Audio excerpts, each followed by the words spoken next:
One of the most relevant ways of identifying risks is using information gathering techniques. So now I want to quickly explain to you 5 techniques of information gathering. And I want to start with the first one. The first one is interview. So let me explain what is the interview. The interview is a process when you decide to identify technical risks. These risks are usually not covered by the team. So this is why you need to interview, because it's something outside of your team. So you go and you interview, usually an expert or a group of experts about a technical risk. And usually this is a quite slow process.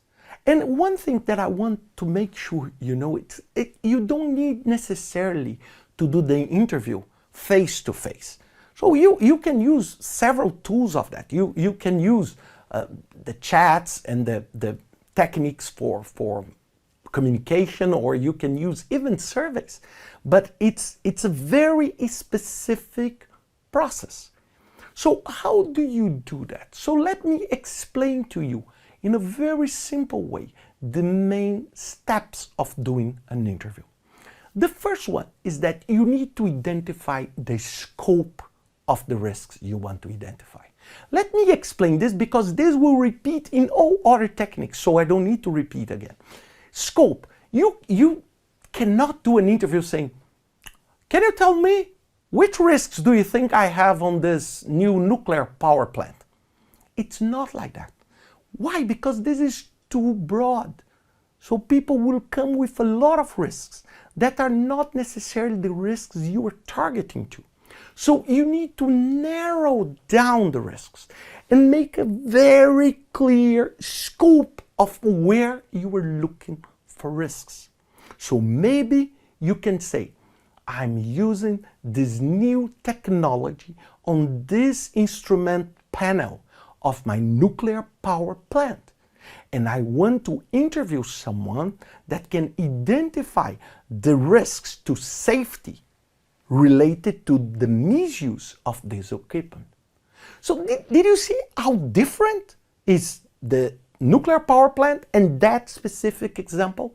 So the first thing you need to do is you need to narrow down this scope. The second one, you need to define who will facilitate this process, because many times the person that will do the interview needs to know what even to ask. So it's not everybody. For example, I'm a chemical engineer, I may not be able to interview someone on a medical content because maybe I don't have the knowledge even to ask questions and ask informed questions, okay? The third one, it's I need to identify who can provide the information for me. So who I will interview.